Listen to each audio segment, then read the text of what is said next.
Hello बच्चों। तो इस क्वेश्चन में हमें पूछा गया है कि both sickle cell anaemia and Huntington's chorea are the options are congenital disorders, pollutant induced disorders, virus related disorders और डिजीजेस, बैक्टीरिया रिलेटेड डिसऑर्डर्स और डिजीजेस।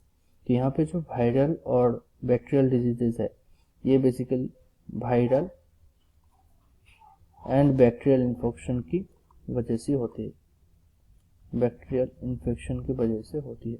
और जो पॉल्यूटेंट इंड्यूस्ड डिसऑर्डर है वो बेसिकली हमारे एयर में जो पॉल्यूटेंट्स है और वाटर में जो पॉल्यूटेंट्स है उसके कारण होती है। और जो कॉन्जेनिटल डिजीज है ये बेसिकली बाई बर्थ हमारे बॉडी में इनहेरिट होता है, बाई बर्थ हमारे बॉडी में इनहेरिट होता है फ्रॉम आवर पेरेंट्स जीन। तो यहाँ पे जो दो डिजीज का नाम दिया गया है, एक है सिकल सेल एनीमिया, तो ये एक ऑटोसोमल रिसेसिव डिसऑर्डर है, ऑटोसोमल रिसेसिव डिसऑर्डर है।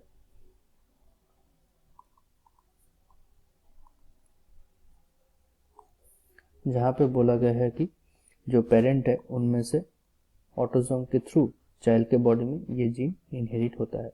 और जो हंटिंगटन्स कोरिया है वो बेसिकली क्या होता है, दैट इज ब्रेन में इन एट्रोपी, ब्रेन में एट्रोपी जो होता है, ब्रेन में जो एट्रोपी है वहाँ पे एक रेस्पिरेटरी इरेगुलेशन को क्रिएट करता है, रेस्पिरेटरी इरेगुलेशन को क्रिएट करता है। और due to this problem we can see that the patient have an articulation of speech and irregular limb movement as well, irregular limb movement as well।